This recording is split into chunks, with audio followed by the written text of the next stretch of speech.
Authentique et humaine, elle parle avec franchise.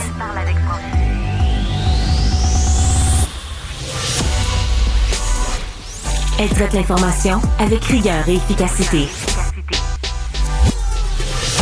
Une approche fraîchement moderne de l'actualité. Isabelle Maréchal. Un très beau lundi matin, chers amis. Merci beaucoup d'être avec nous. On est ensemble pour les 2 prochaines heures et j'en suis vraiment enchantée. On a toute une émission pour vous. On va commencer avec un cri du cœur d'entrepreneurs québécois. Vous savez qu'au Québec, on dit souvent qu'on a la fibre entrepreneuriale. On est des défricheurs, on part des affaires, on est des créatifs. On a d'ailleurs plein de belles entreprises qui le démontrent et qui, d'ailleurs, sont un peu partout à l'international et nous représentent.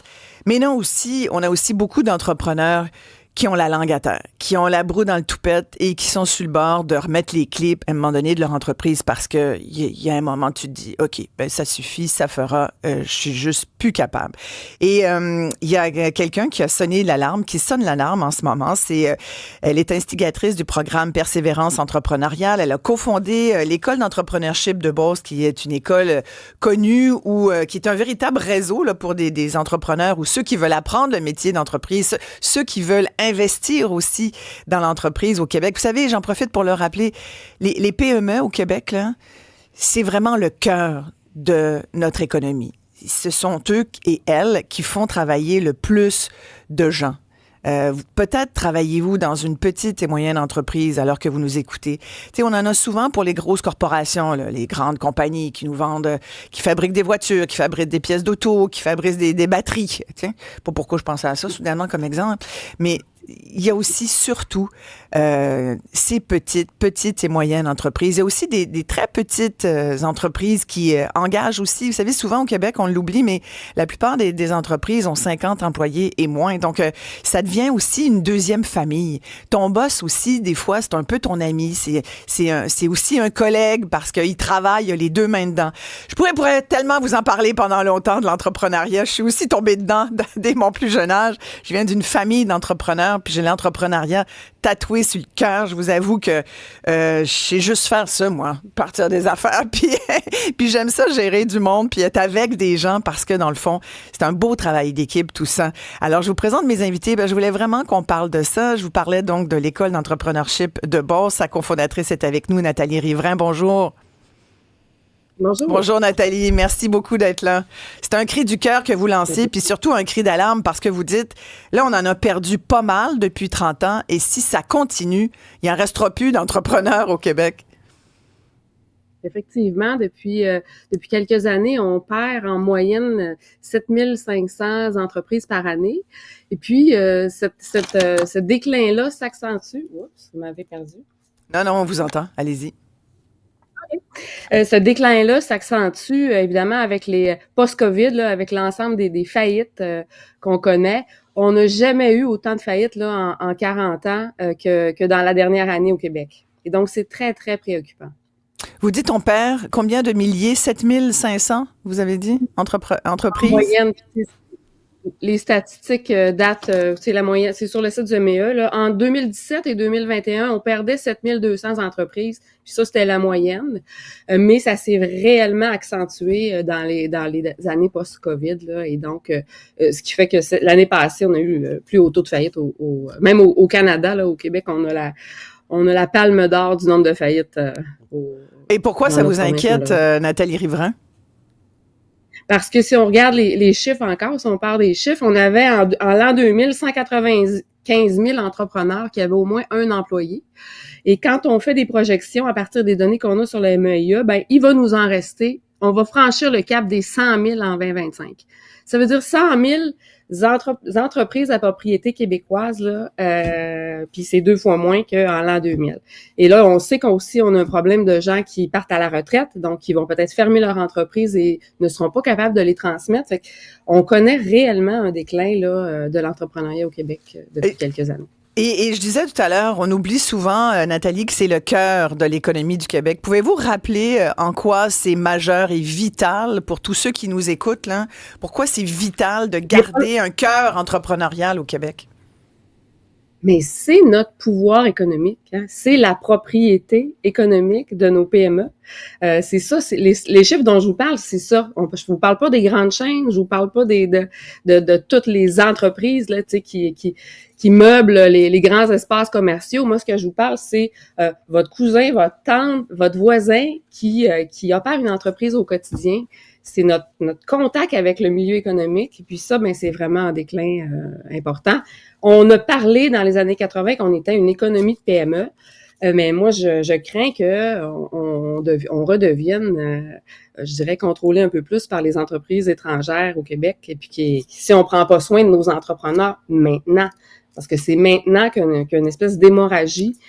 Puis là, on a connu un haut taux de faillite l'année passée.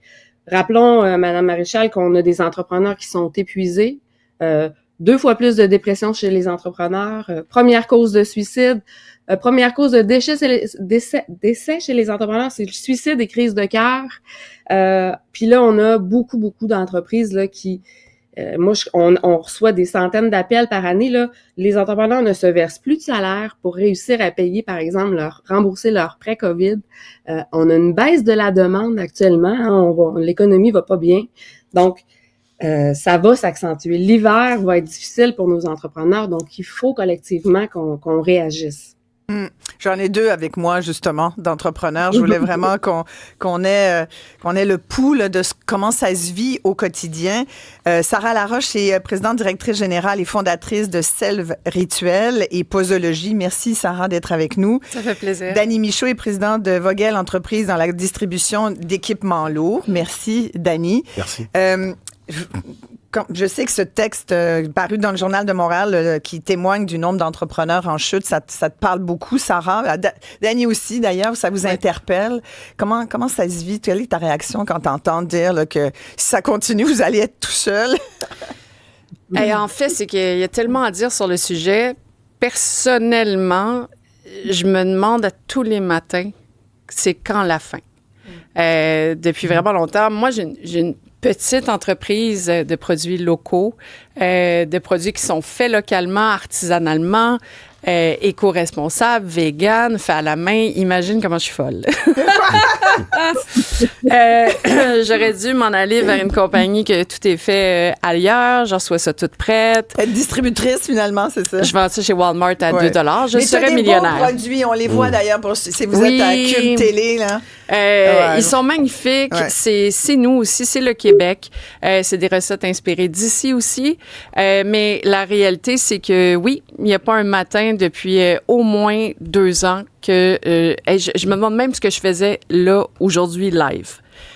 Comment je fais pour être ici à la radio, encore entrepreneur? Je sais pas comment je fais, Isabelle, à part des fois je rigole, je dis que c'est du déni.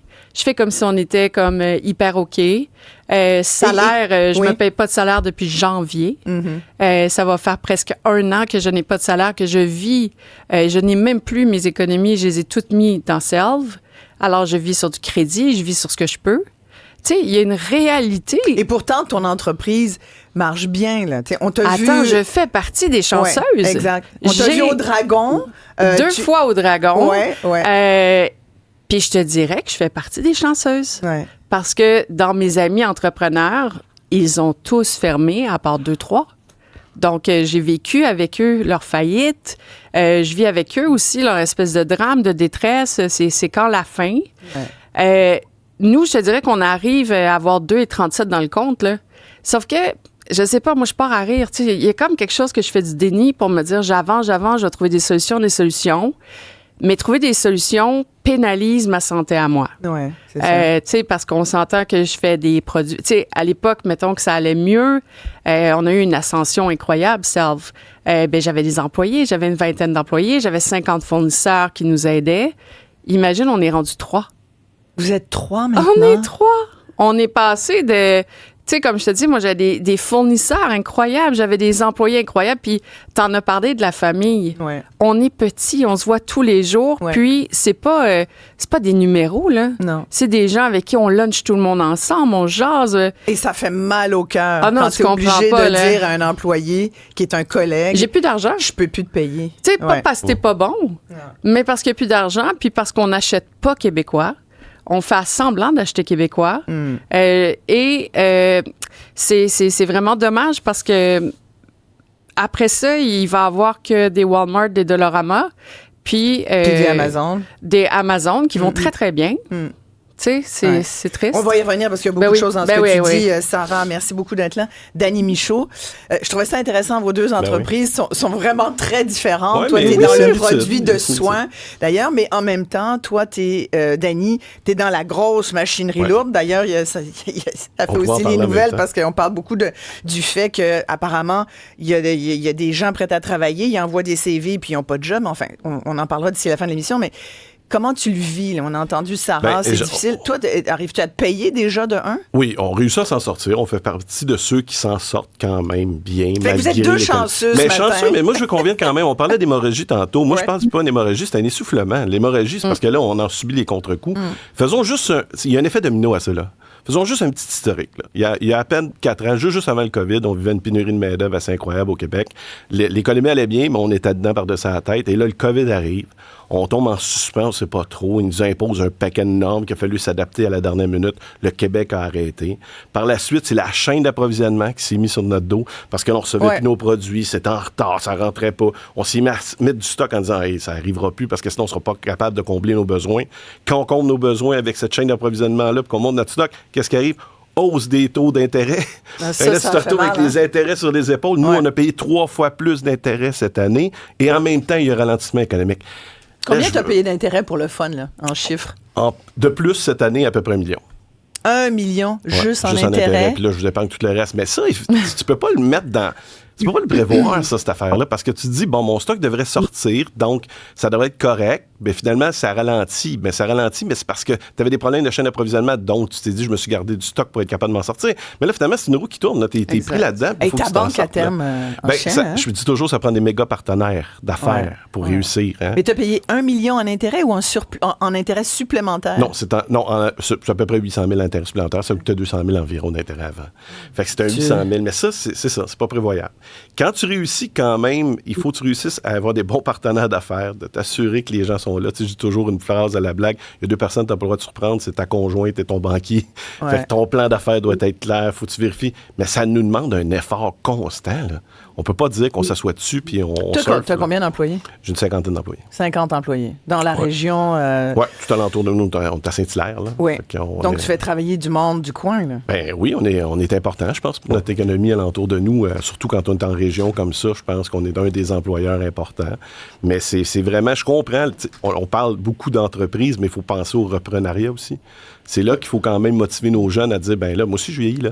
Puis moi aussi, j'ai hâte de voir la lumière au bout du tunnel pour pouvoir dire un jour, ben il y a quelqu'un qui va la reprendre. Fait qu'il faut rester positif, mais effectivement que les défauts étaient grands dans les dernières années et je peux comprendre que... Mais tu comprends le cri du cœur puis le cri d'alarme de Nathalie Riverain là, qui dit, hey, là, si ça continue, là, si on n'y prend pas garde, si on s'occupe pas de nos entrepreneurs puis des entreprises, on s'en va dans le mur. Là. Il y en aura. Puis c'est le cœur de l'économie. Elle disait, vous êtes toujours là, Nathalie, vous disiez, on a déjà été une économie de PME. Est-ce qu'on l'est encore? Mais en tout cas, quand on se compare au reste du Canada, là, on comptait en 2021 26 entrepreneurs par 1000 habitants. Puis c'est la plus basse proportion au Canada. Alors, de moins en moins, on est une économie de PME, malheureusement. À l'époque, on avait 26 entrepreneurs par habitant, c'est ça? En ce moment, on a 26 entrepreneurs par 1000 habitants. Par 1000 habitants. C'est la plus faible proportion de toutes les provinces canadiennes. Donc, l'Ontario, par exemple, avez-vous le chiffre pour l'Ontario? Vous le trouverez. Puis on a déjà été meilleur que ça. Là. On a déjà été vraiment très meilleur que ça. Là. Et du mathématique, on avait 2 fois plus d'entrepreneurs en 2000. Donc, puis on passe de 200 000 à 100 000, c'est vraiment très peu. Puis on est 9 millions d'habitants maintenant, tu sais. Alors, tu sais, en proportion, là, l'entrepreneur est de plus en plus isolé. C'est vrai, vous avez raison. On devrait en avoir plus, en fait, d'entrepreneurs. Vous diriez, c'est quoi? C'est l'argent? Qu'est-ce qui fait là, que le monde n'y va plus en affaires? Ben, En fait, il y a quand même les jeunes ont encore l'intention d'entreprendre. Puis il y a plusieurs initiatives qui visent à encourager les startups. Mais moi, ce que je constate en ce moment, c'est que le cœur, la masse silencieuse, comme Sarah, cette masse silencieuse-là, ben on en compte au moins 75 000 au Québec. Ben cette masse-là qui a pas de moyens, qui a même pas les moyens de M. Michaud, pas de bras droit pour faire la comptabilité, peu de moyens pour faire appel à des experts pour vraiment réussir à s'en sortir, pas de répit. Et qui a du mal à prendre des congés. Hein. On revient à la base, là, c'est des humains, nos entrepreneurs, puis là, il manque de moyens, il manque de ressources. Alors que... On n'a jamais de congés, vraiment. Même les vacances sont pas vraiment des vacances. Aujourd'hui, c'est ma journée de congé en passant après 17 jours en ligne à travailler. Tu t'es dit, je vais prendre un petit lundi off. Puis là, Isabelle, elle m'appelle. Exact. Puis là, je me suis dit, je vais prendre lundi. Puis là, je t'ai dit oui, évidemment. Mais après ça, j'étais comme, je peux jamais être en congé. Ouais. Mais évidemment que j'aurais pu choisir de pas venir ici, mais c'est un sujet qui me touche. Donc, évidemment que je vais venir. Mais je te dirais que depuis 1 an et demi, 2 ans, j'ai jamais, depuis ever, j'ai jamais de repos. Ouais, c'est ça qui est lourd. C'est ça aussi, lourd, cet engagement-là. Ouais. Dani, toi, tu y arrives? Ben, c'est... Toi qui es très créatif pour donner toutes sortes d'incitatifs pour tes employés. Non, j'essaie de faire l'équilibre, c'est certain, mais quand ça va plus ou moins bien, même si tu es en congé, tu n'es pas vraiment en congé parce que tu es sur le téléphone en train de vérifier, tu parles à quelqu'un pour voir si ça va fonctionner. Fait que des congés comme tels, c'est vrai, ça n'existe pas, ça fait partie un peu. Mais j'ai aimé quelque chose que j'ai entendu tantôt. Il faut pas avoir peur non plus d'aller chercher de l'aide. Des fois, c'est dur, là, puis je le comprends, mais quand on est dedans, il faut faire attention. À qui? Des mentors. Moi, je m'entoure j'appelle des vieilles mains ou des têtes blanches. Là. De temps en temps, je prends le téléphone, là, puis là, je les appelle, puis là, je dis, là, aidez-moi à voir clair, là, parce que j'en ai besoin. Là. Puis ça, là, c'est humble là, de faire ça, mais ça fait du bien de le faire de temps en temps, parce qu'il y a un mentor qui m'avait dit, tu sais, Dani, quand tu es dans une situation difficile, il faut que tu trouves l'opportunité, pas l'opportuniste. Parce qu'il y a des opportunistes autour de toi, en plus de ça, qui vont vouloir te racheter ou qui vont vouloir en profiter. On en parlait tantôt de la compétition ou quoi que ce soit. Des fois, en situation de faiblesse, là, c'est le fun de se dire que le nuage va peut-être passer, mais tu as peut-être besoin de quelqu'un pour t'aider. L'école d'entrepreneuriat m'a aidé beaucoup, moi aussi, à un moment donné. Ah oui, t'es allé? Oui, j'ai fait un bootcamp, puis il fut un temps. Mais je dis juste que ces choses-là, il faut avoir comment je peux dire ça, l'humilité de prendre un recul. Puis c'est pas facile quand tu es dedans, là. On va se le dire, là. On est bien plus en train de se battre. Mais moi, toutes les fois que je l'ai fait... surtout si tu es en train de manger tes bas, Dani. Oui, mais ça prend quelqu'un qui t'aide à dire ça va être ça le chemin puis qui va te le tracer. Oui, c'est vrai. Puis des fois, la réponse, c'est peut-être qu'il faut que tu décroches puis que tu dises que je l'ai fait, puis c'est ça. Il y a beaucoup de gens là, qui veulent intervenir. J'en profite pour vous donner notre numéro de téléphone. Vous pouvez nous joindre puis nous raconter vos tribulations d'entrepreneurs et d'entrepreneures. Est-ce que vous avez déjà eu envie de vous lancer en affaires? Évidemment, si vous nous écoutez, vous allez pas là, mais il vaut mieux savoir à quoi s'attendre.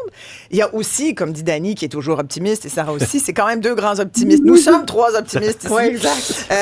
Parce que c'est vrai qu'il y a comme... Si ça va au-delà... Ça va au-delà de la difficulté. On sait que c'est difficile. Moi, j'ai passé ma fin de semaine à faire de la comptabilité, puis aller à l'épicerie, mais bon. Et là, tu te dis, pourquoi je fais ça? Tu sais, j'arrête jamais, t'arrêtes jamais. Puis à la fin, tu te dis, ouais, une chance, j'ai une autre job, finalement, pour payer pour ce que je dépense dans mon entreprise, puis payer mes employés. Mais à un moment donné, tu fais le calcul, parce qu'on s'est compté quand même. Puis là, tu te dis, normalement, il faudrait quelqu'un qui me dise, décroche. Arrête. Ouais. Moi, je suis allée jusqu'au syndic de faillite. Vas-y, oui. J'ai téléphoné parce que moi, mettons, personnellement, on dirait que j'ai pas de limite. Ça veut dire que je vais me rendre jusqu'à ma tombe, pas par le suicide, ne vous inquiétez pas, mais je vais me rendre jusqu'au point que je vais être à l'hôpital, aux soins intensifs, puis je vais être comme, non, j'ai pas le temps, mais là, j'ai pas le temps, docteur, là, faut que j'aille travailler. Et je me disais, c'est quand est-ce que c'est trop? Puis, j'ai appelé le syndic de faillite. Et le syndic de faillite, écoute, j'avais 2,37 dans mon compte. Puis, ils m'ont dit, non, t'es pas rendu là. T'es pas encore rendu à la faillite. Puis, j'étais comme, ça fait pas longtemps. En plus, ça fait 1 mois et demi, je pense. Puis, mais, tu sais, tu disais de l'aide. Je suis entourée. Moi, je paye encore une firme comptable parce que impossible que je me rajoute ça sur les épaules. Non, ça va faire. Non, mais même si c'est une firme comptable, je disais, moi, j'en ai 2, mais je fais quand même de la comptabilité. Là. Oui. Tu n'arrives pas avec Puis une là, boîte j'ai de des chaussures rapports, avec tes pieds. puis- Ben oui, ah c'est ouais. ça. Puis là, Il faut que tu checkes. Faut quand même que faut que tu mais là, prennes en du ce temps et que tu es moment, content. j'ai tu sais. 12 heures. Oui, j'ai fait un meeting de 3 heures la semaine C'est passée. J'ai 12 heures de travail à faire cette semaine, C'est mais ça. j'essayais d'avoir congé. Mais tu sais, je me paye pas aussi. Moi, j'ai une gymnastique à faire à la maison, là. Mm-hmm. Tu sais, j'arrête pas, hein. Mais c'est ça. J'ai beaucoup d'aide, mais je te dirais que la situation dans laquelle je suis, même les entrepreneurs qui m'aident savent plus quoi faire.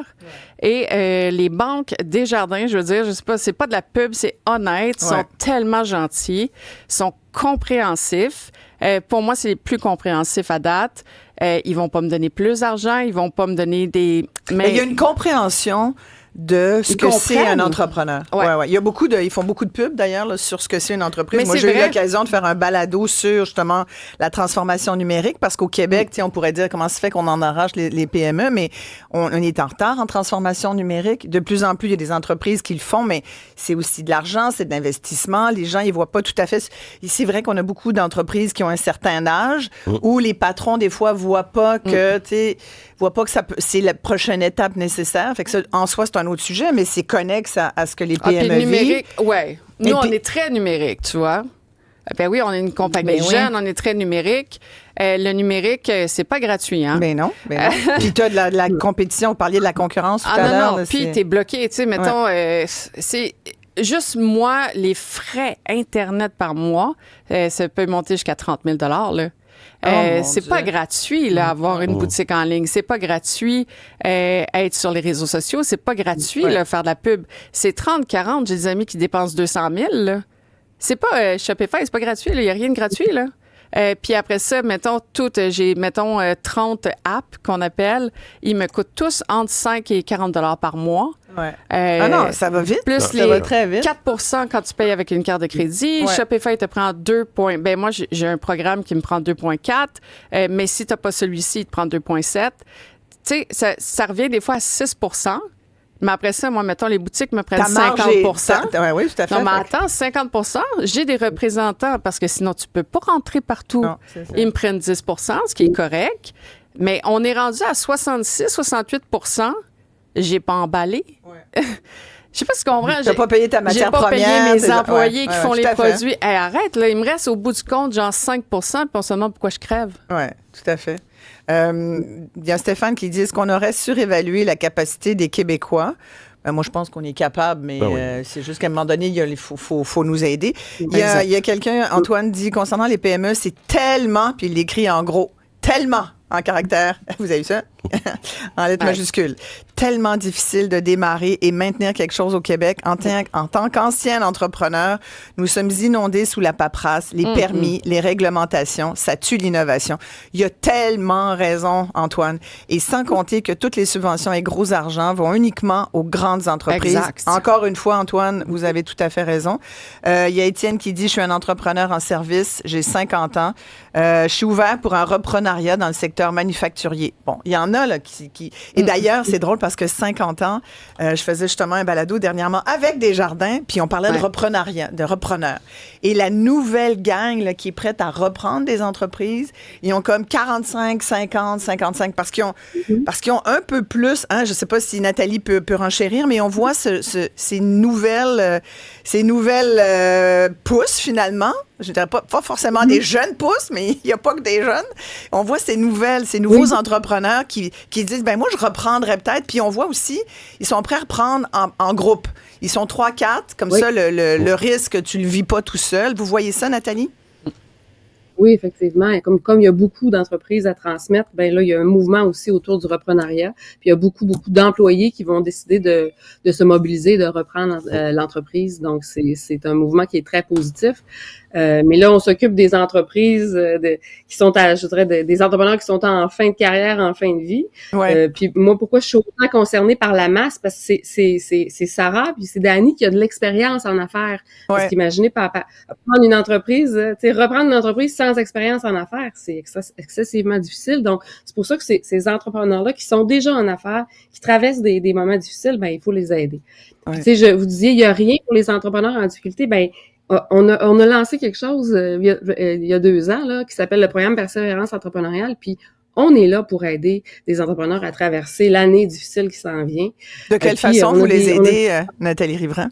De plusieurs façons. Premièrement, on leur trouve un coach qui va vraiment les aider à ventiler, puis et aussi se remettre un peu dans le droit chemin. Là. Souvent, l'anxiété puis le stress viennent réduire notre capacité de voir des solutions. On les met avec d'autres entrepreneurs en co-développement. Comme ça, ils peuvent voir qu'ils sont pas seuls à vivre ces réalités-là. Souvent, les entrepreneurs vont se taper sur la tête en disant « Je l'ai échappé, j'ai fait une erreur », alors que c'est tellement contextuel en ce moment. Fait qu'on fait du co-développement. Puis on a tout un accompagnement avec des experts qui nous donnent du temps, OK, ou qui nous partagent du temps. Donc, les gens qui embarquent dans le programme Persévérance vont être capables d'avoir un comptable qui regarde un peu leurs chiffres et dire, écoute, moi, il y a peut-être des solutions dans ça, des gens en ressources humaines, en modèle d'affaires. C'est gratuit, ce programme-là? C'est pas gratuit. C'est largement subventionné par le ministère du Développement économique. Ça coûte 300 $ par mois. Mais les gens ont l'équivalent d'à peu près 20 000 $ en expertise dans l'année. Puis on a eu des beaux succès là dans la dernière année. On est rendu 180 personnes qu'on accompagne. C'est pas autant qu'on aimerait, mais ça fait une différence. On baisse l'anxiété. On sort l'entrepreneur de l'isolement, puis on l'aide à trouver des solutions parce qu'il y en a des solutions. Même dans la situation de Mme Dufour, on réussit à trouver des chemins là pour alléger la pression des entrepreneurs. Puis l'entrepreneur, il est tellement bon sur son X dans sa création. Mais 300 pièces, on a compris que dans le cas de Sarah Laroche, en tout cas, 300 pièces, ça serait pas possible. Moi, je respecte ce que tu fais. Bravo. Personnellement, je vais dire le plus poliment possible, mais ce serait impossible pour moi. Moi, ce que j'ai besoin, parce que j'ai toute l'expérience du monde pour gérer une business. Je l'ai prouvé parce qu'on est encore debout. Oui. Je l'ai prouvé parce que ça fait 1 an et demi qu'on a 70 % moins de rentrée d'argent, mais qu'on est encore là. On a des grands projets qui s'en viennent parce que malgré tout ça, je pousse encore les projets. On innove encore. T'étais à Toronto, t'étais à New York même récemment. New York, Toronto, puis là, j'ai pas le droit de parler publiquement, mais il y a tellement de grandes choses qui s'en viennent. Mon livre est publié, Selve, en Europe. Puis c'est sans offense, je sais pas où est-ce que les autres sont rendus. Personnellement, j'ai besoin d'argent. Ouais, j'ai besoin d'un répit gouvernemental. Si je dois 2,37 au gouvernement, il bloque mon compte.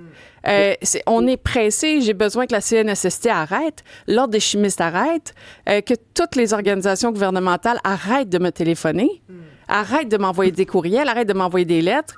Puis, des coachs, personnellement, j'en ai. Je suis moi-même coach en passant pour plusieurs entreprises. Ouais.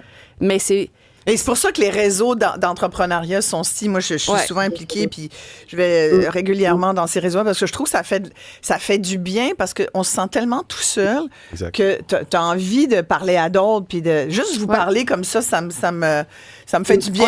On est tous dans le même bateau. Exact, oui. Mais ça rend un excellent point parce que c'est sûr que quand tu as le nez dans l'eau, là, c'est pas le temps d'aller t'asseoir avec quelqu'un puis en parler. Quand je parlais tantôt de prendre un recul, j'ai la chance de ne pas avoir le nez dans l'eau encore, puis j'essaye d'avance de prévoir les coûts en m'assoyant avec des gens.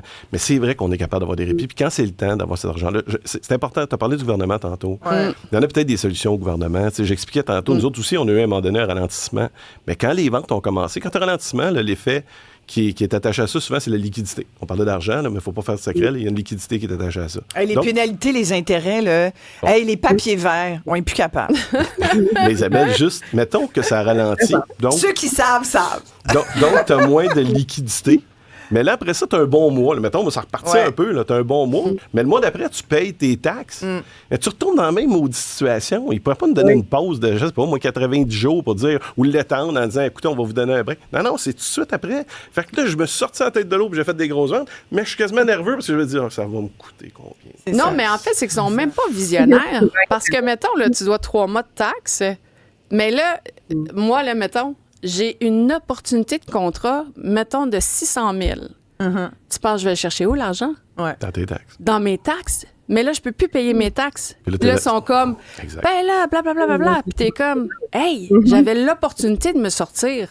Puis aussi, les retailers me payent en 90 jours. Ah, mais ça... Non, mais c'est le temps des taxes. Oui, tout à fait. Une super belle commande de 25 000, on est content. Mais t'es chanceux, ils payent au moins. Ils payent.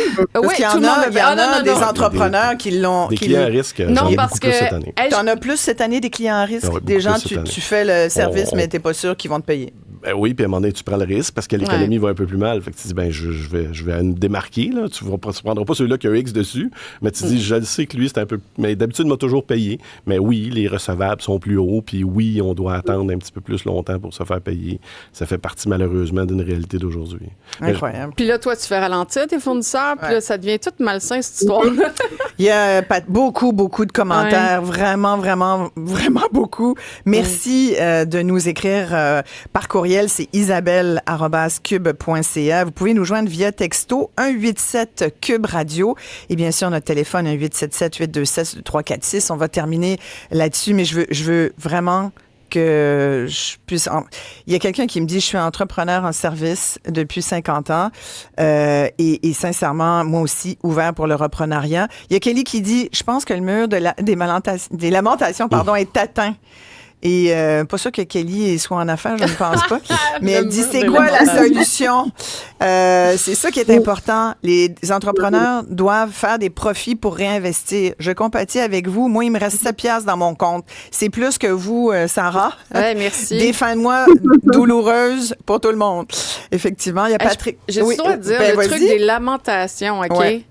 Là, je vais peser mes petits mots, OK? Vas-y. OK, ça, je sais même pas si je devrais aller là. Mais tu le sais, j'ai été 26 ans en publicité avant, comme photographe, styliste, directrice artistique. Puis, c'est juste quand un Québécois dit ça, là, j'ai le goût de m'arracher la tête parce que c'est en plein un peu ce que... Je veux vraiment peser mes mots parce que je suis moi-même québécoise, mais on en parlait, Dani et moi, avant. C'est plus dur au Québec qu'ailleurs. Puis il y a une vision j'essaie d'être polie, j'essaie de ne pas frustrer les Québécois. Mais ce que tu veux dire, c'est qu'au Québec, on consomme pas. Ouais. On consomme moins cher. Ouais. Puis comme je te dis, j'ai été 26 ans, j'ai 4000 contrats publicitaires dans le corps. Et on faisait tout le temps une publicité pour le Canada, une publicité pour les États-Unis, puis une publicité pour le Québec. Et le Québec, c'était comme tout le temps un peu plus né pour un petit pain. Ah ouais, ben oui. Ben, c'est ça. Fait qu'il faut pas se plaindre, puis... ouais. Puis il y a aussi une certaine jalousie, je pense qu'il faut le dire. Ouais. Hein? Une certaine jalousie aussi, Dani, puis on dirait qu'on s'entraide pas, mais on est prêt à aider la compagnie étrangère qui s'en vient, ça c'est bien important. C'est sûr, c'est ce qu'on entend, puis c'est ce qu'on voit. Mais des entrepreneurs, moi il y en a beaucoup qui m'ont écrit à la suite du passage de Luc Poirier, qui dénonçait ça, justement. Et puis c'est un fait. C'est comme si on était encore attiré par ce qu'on n'a pas, mais ce qu'il y a ici, puis qu'on pourrait... aider, on l'aide pas. Il y a Patrick. Il y en a un, Patrick, qui dit, lui, de Saint-Jean-sur-Richelieu, copropriétaire d'épicerie Quincaillerie. Il dit, on est dans un monde ultra concurrentiel, très difficile pour les PME. Ça changera pas. Il y a un autre qui dit, j'ai démarré ma PME il y a 25 ans, j'en ai maintenant 36. Ne pas prendre de vacances, souvent, c'est ça. Ce qui nous tue, c'est les exigences des gouvernements. Plusieurs entreprises ne sont pas payées immédiatement lorsque le service est rendu. C'est mon cas. Mais soyez pas en retard sur les DAS, par exemple, ou les taxes. Une seule journée, c'est 7 % d'intérêt de retard. Il y a tellement raison. Ben, c'est ça qu'on veut amener. Je reviens tantôt au point. C'est pas de la lamentation, c'est des constats. Hein. Exactement, ouais. Il dit, lui, il y a un client qui l'a pas payé 200 000. Mais il dit, je dois attendre 10 mois pour retrouver les taxes payées au gouvernement, sans parler de la lourdeur, la CNSST. Non, mais ils ont tellement raison. C'est terrible, ça. Et quelqu'un m'écrit ici, et que font les gouvernements pour aider les PME? Tout à fait. Tu sais, après, on est vite pour dire qu'on est des pas bons, mais on n'a pas beaucoup d'aide. Je pense qu'il faut le dire. Nathalie, je vous donne quelques secondes pour réagir, puis on conclut.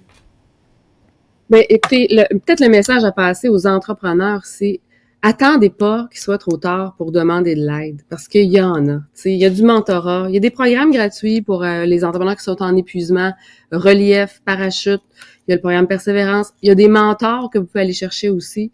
Appelez un de vos bons amis qui est entrepreneur, allez faire un lunch avec, allez vous chercher vraiment toute l'inspiration puis le soutien, parce que on peut chialer contre les réglementations, mais c'est pas ça qui va changer demain matin.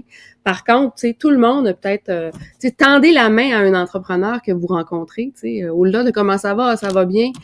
Je peux-tu t'aider? Tu sais, ce que je fais appel à Mais on veut la bien le solidarité social, puis le psychologique et tout, puis c'est important de décompresser, Nathalie. Oui, Merci beaucoup, Nathalie Riverain, programme Persévérance entrepreneuriale à l'École d'entrepreneurship de la Beauce. Mais je pense que Sarah, tu l'as dit, ça prend de l'argent. Dani, vous êtes d'accord, Ben, c'est de avec l'argent. ça? Ça prend de l'aide financière. On en donne à des grandes entreprises. Je veux pas la renommer, mais c'est que j'ai quand même Nordvolt en tête. On a quand même cette attitude, puis quand Nathalie disait ça changera pas demain matin, l'attitude du gouvernement, ben c'est bien dommage. Puis il faudrait que ça change. J'espère qu'en le disant régulièrement, moi je le rabâche, je suis fatigante avec ça, mais c'est ça pareil. Quand on va arrêter de voir la grosse compagnie multinationale qui prétend venir ici pour des bonnes raisons parce qu'elle nous aime, alors que dans le fond, c'est pour utiliser nos ressources naturelles, puis elle fera même pas le ménage quand elle va colisser son camp après, nous avoir vidé de nos ressources, puis avoir fait ce qu'elle a à faire comme argent. Excusez-moi, mais moi, ça me fâche. Ça me fâche. J'en connais trop d'entrepreneurs qui, à un moment donné, sont allés en dépression. Regardez Nicolas Duvernois, là, dernièrement, qui le disait, plus capable, il faut que je prenne un temps pour moi. Puis il est optimiste aussi, Nicolas. Regardez, on en connaît tous plein de monde, là. Puis des gens qui laissent leur vie, qui tombent malades. Quand est-ce que le Québec va se rendre compte que la journée où il n'y aura plus d'entreprises, d'entrepreneurs et d'entrepreneuses québécois, il n'y aura plus d'économie? Ben, moi, je vais quitter. Je vais pas tomber malade pour le gouvernement. Je vais pas tomber malade. Comment faut le dire? Mais je vais ouvrir ailleurs. C'est ça ma solution, moi, Isabelle. Ben, ne serait-ce qu'en impôts. Tu sais, qu'en impôts. Puis le pire, c'est quand tu fais de l'argent au Québec. Elle m'a dit qu'il est là, le gouvernement, par exemple. Mais tu vas en Ontario. Moi, je connais du monde, ils ont fermé leur business au Québec. Ils se l'ont rouvert à 45 minutes d'ici en Ontario. Puis ils font comme... Regarde bien, là. Puis même plus loin que ça, moi, c'est je suis en procédure. Et pas parce que je veux pas payer mes impôts ici, je les paye. C'est pas de payer les impôts le problème, c'est le harassment, c'est l'harcèlement gouvernemental, c'est tous les harcèlements que dans d'autres pays t'as pas. Donc je suis en procédure de voir ailleurs pour je vais pas mettre ma santé. Pour voir si t'es plus aimé ailleurs. Bah, that's it, mais finalement. Achetez Self quand même. Ben, montre-les tes produits. La caméra les a pas bien vus. Non, mais c'est tellement des beaux produits. C'est tout fait ici. C'est magnifique. On fait tout à la main. Et ils sentent bon. Moi, ça, c'est la petite huile. Moi, je me mets ça, tu sais, tous les soirs. Ben, écoute, c'est extraordinaire. Puis, voilà, c'est québécois. Merci, Sarah. Plaisir. Merci Isabelle. Sarah Laroche. Selv, le site, c'est? Selvrituel.com. SELVRITUL.com. Et toi, tu nous as amené une pépine qu'on peut voir. Oui, c'est ça, je peux pas amener de con-cancer ici, mais si ça vous tente, allez sur notre site Internet, le voir. Tellement. Écoute, on va te reparler. L'envoi de CV, il y a un gars dans le Journal de Montréal aujourd'hui qui dit pas d'emploi malgré l'envoi de 50 CV. C'est très niché, très niché. Okay. Je peux un dernier petit message. 30 secondes. Ouais. Moi, j'ai fait un MBA pour pouvoir m'en sortir en me disant ça va m'aider. Moi aussi, j'ai fait ça. Je sais, j'ai vu ça dans ton CV. Mais tu sais, ce qui est important aujourd'hui, c'est un MBC, puis je prends le dire, c'est un hommage, c'est un maudit bon conjoint, un maudit bonne conjointe quand on passe. On est entrepreneur, on a besoin de ces gens-là à côté de nous, qui nous écoutent, qui nous comprennent et qui nous aident. T'as raison. Parce que malgré tout ce qu'on a dit aujourd'hui, je ne lâcherai pas mon emploi demain. Non, moi non plus, hein? Un MBC. J'aime ça. Oui, c'est vrai. Tu pourrais dire aussi une MBC, une maudite bonne communauté. Ça aussi. Tu sais, il y a quand même une personne sur deux qui n'a pas de chum ou de blonde au Québec. Trouvez-vous votre conjoint. C'est ça. Mais tu sais, une méchante de bonne communauté. Ouais. On retient ça, MBC. J'adore ça. On va mettre ça sur notre LinkedIn, Dani. Bon. Hey, merci beaucoup à tous les deux. Ça fait trop plaisir. Moi, merci. Vous partez bien ma semaine. Parce que moi, j'ai une entreprise aussi, puis je le dis régulièrement. Et c'est vrai que parfois, on a besoin de ça. Il faut se craquer. Des fois, tu cherches qui te craque. Mais c'est vrai que c'est une belle job pareil. Donner de la job à d'autres, là, c'est très le fun. Être son propre employeur, c'est quand même quelque chose. Oui, voilà. Hey, merci beaucoup à tous les deux. Plaisir. Merci. Bonne semaine.